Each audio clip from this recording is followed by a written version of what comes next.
Assalamualaikum warahmatullahi wabarakatuh. Selamat bertemu kembali teman-teman bendara dan Bapak Ibu. Kali ini saya akan menyampaikan mengenai cara plotting BOS tahap 3 untuk tahun anggaran 2021. Plotting BOS tahap 3 ini dimungkinkan karena ada perubahan jumlah siswa dari bulan Juli, karena pada bulan Juni siswa kita ada yang mengalami kelulusan, dan pada bulan Juli siswa kita ada penambahan dari jumlah karena pada bulan Juli tersebut kita ada kegiatan PPDBA. Beberapa catatan yang menarik dari BOS tahap 3 ini adalah bahwa kita sudah bisa mencairkan silpa tahun anggaran 2020. Bapak Ibu, silpa ini adalah sisa anggaran per 31 Desember tahun 2020. Jadi mulai hari ini sudah bisa kita cairkan. Kemudian yang kedua adalah hal penting yang perlu saya sampaikan juga adalah jika ada sisa dana per 31 Desember 2021, maka sisa dana atau silpa tersebut akan menjadi perhitungan untuk penerimaan dana tahun 2022. Hal ini sesuai dengan Permen Menteri Keuangan nomor 197/PMK-07/2020 pasal 44 ayat 3. Di sini mencantumkan bahwa sisa anggaran tahun 2021 ini akan menjadi perhitungan pada penerimaan anggaran tahun 2022. Artinya bahwa satu contoh, silpa tahun 2021 ini atau sisa kas per 31 Desember itu misalnya 1 juta, maka 1 juta tersebut akan dikurangkan kepada penerimaan anggaran tahun 2022. Jadi sebaiknya untuk menghindari itu sebisa mungkin pada 31 Desember 2021 ini jangan sampai ada dana yang tersisa rekening, dan artinya apa? Bahwa dana tersebut kita manfaatkan sebaik-baiknya untuk pembelanjaan anggaran tahun 2021. Perlu saya sampaikan juga Bapak Ibu bahwa untuk penerimaan dana tahap 3 tahun 2021 ini memungkinkan ada perubahan dari dana yang kita rencanakan pada awal tahun.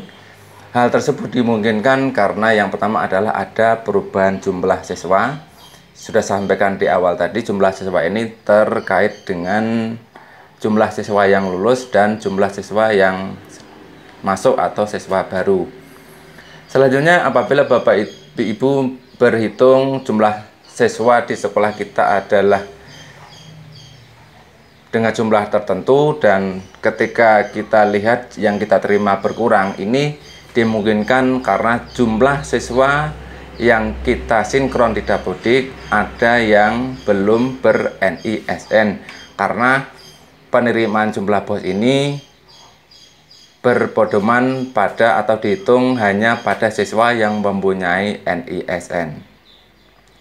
Kemudian yang ketiga adalah apabila sinkron yang kita lakukan sesudah tanggal 31 Agustus, maka jumlah siswa atau jumlah dana yang kita terima akan tidak sesuai dengan jumlah siswa yang sekarang, karena cut off yang diambil adalah sebelum atau paling akhir, yaitu cut off dilakukan pada tanggal 31 Agustus 2021. Kemudian apabila ada juga yang mempunyai hambatan mungkin karena dana BOS belum cair, itu disebabkan karena belum lapor BOS online pada portal Dana BOS Kemdikbud. Untuk berikutnya saya sampaikan cara plotting untuk tahap 3. Hal-hal yang perlu diperhatikan adalah yang pertama, tidak boleh ada pergeseran anggaran pada masing-masing jenis belanja. Artinya, dana yang sudah kita plotting per jenis anggaran, misalnya belanja honor, kemudian ada belanja persediaan, belanja barang jasa lainnya, itu tidak boleh kita rubah atau kita geser. Jika pada tahap 3 ini penerimaan kita berkurang, maka harus dikurangkan pada jenis belanja tertentu. Artinya, bisa kita kurangkan pada misalnya untuk pembayaran honor atau belanja jasa lainnya, atau bahkan pada belanja modal. Demikian juga untuk penerimaan, jika penerimaan kita bertambah, bisa kita tambahkan atau kita anggarkan pada jenis belanja tertentu. Maksudnya adalah bisa kita tambahkan di mana saja, baik belanja barang dan jasa maupun belanja modal. Untuk selanjutnya cara melakukan plotting adalah di sini kita sudah menerima pagu. Di sini ada tambah dan ada kurang. Pada huruf yang merah ini adalah yang akan kita terima tidak sesuai dengan pagu anggaran per Januari per awal tahun, disebabkan karena tadi siswa kita berkurang. Kemudian yang tanda huruf atau angka hitam ini karena mengalami penambahan jumlah penerimaan disebabkan karena ada penambahan jumlah siswa. Kemudian bagaimana cara kita melakukan plotting? Perlu kita ketahui bahwa untuk melakukan penambahan dan pengurangan pada masing-masing jenis belanja ini harus kita lihat dulu pada penggunaan dana pada semester 1 kemarin. Di sini adalah pagu yang sudah kita buat pada anggaran sebelumnya, yang mana adalah untuk pengeluaran di masing-masing triwulan di sini sudah tertera. Kemudian sisa yang masih ada adalah jumlahnya ini. Untuk masing-masing jenis belanja di sini adalah ada belanja lainnya, honor, persediaan dan lain-lain di sini sudah terlihat. Kemudian apabila kita ingin mengurangkan, perlu kita lihat di sini sisanya berapa dan jenis belanja apa yang perlu atau bisa kita kurangkan. Artinya apa? Bahwa ini sebagai catatan apabila kita mengurangkan tanpa melihat rekapitulasi semester 1 ini, dikhawatirkan nanti jumlah pengurangan terlalu banyak sehingga bisa terjadi minus, atau jika terlalu banyak maka jumlah atau jenis belanja tersebut tidak bisa kita belanjakan lagi karena dananya sudah tidak ada. Untuk rekap ini bisa kita ambil dari rekapitulasi data dari rekonsiliasi semester 1 Bapak Ibu dan teman-teman. Jadi untuk ini sekali lagi sebagai acuan di mana kita bisa menambahkan dan mengurangkan jumlah belanja nanti untuk tahap ketiga.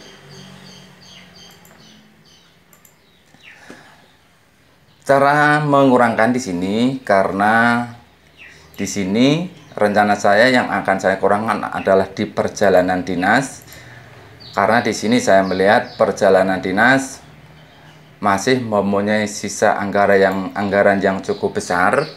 Jadi ini akan saya kurangi pada plotting kali ini. Cara menambahkan adalah di sini kita menuliskan dengan tanda minus, tanda min 1.425.000. Kemudian kita enterkan, kita enter, jadi otomatis akan tertulis angka dalam kurung, artinya angka ini adalah minus. Untuk angka-angka yang besar, pengurangan ini bisa kita kurangkan pada masing-masing jenis persediaan, terserah kita yang memungkinkan nanti pengelolaan kita di dalam pembelanjaan di dalam tahap 3. Bisa kita pecah-pecah menjadi per jenis rincian belanja atau kita plottingkan pada salah satu jenis belanja. Untuk pengurangan ini bisa kita kurangkan pada belanja barang dan jasa atau kita kurangkan pada belanja modal. Artinya apa? Belanja modal yang kita anggarkan di dalam RKA DPA itu bisa kita cancel atau kita batalkan apabila di dalam rencana tahap 3 ini barang tersebut tidak jadi kita beli. Hal yang perlu kita perhatikan adalah suatu contoh, misalnya pengurangan tersebut adalah 1.425.000, maka jumlah tersebut tidak serta-merta kita mengkurangkan, misalnya dari belanja modalnya adalah 10 juta, kemudian 10 juta ini kita kurangi jumlah pengurangan, itu tidak bisa. Harus kita lihat dulu dari belanja modal yang ada di dalam DPA. Belanja modal dalam DPA ini ada jumlah barang dan jumlah belanja.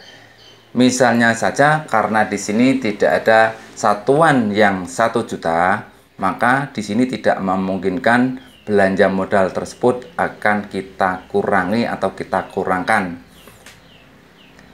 Maksud saya adalah misalnya di sini ada satuan yang 1 juta, satu barang 1 juta, maka di sini bisa kita kurangi satu barang sehingga nanti di sini terkurang 1 juta, kemudian yang 425 maka bisa kita alihkan ke atau kita plottingkan ke jenis belanja yang lain.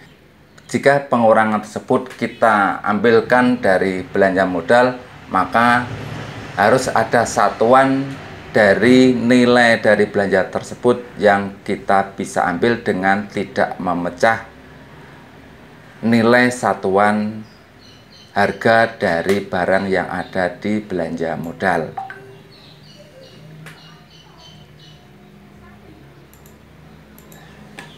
Sesudah kita plottingan seperti ini, maka di sini sudah kosong, dan selanjutnya untuk plotting tahap 3 tahun 2021 sudah selesai. Demikian, apabila ada yang ingin disampaikan, silakan nanti tulis di kolom komentar. Semoga bermanfaat. Terima kasih. Wassalamualaikum warahmatullahi wabarakatuh.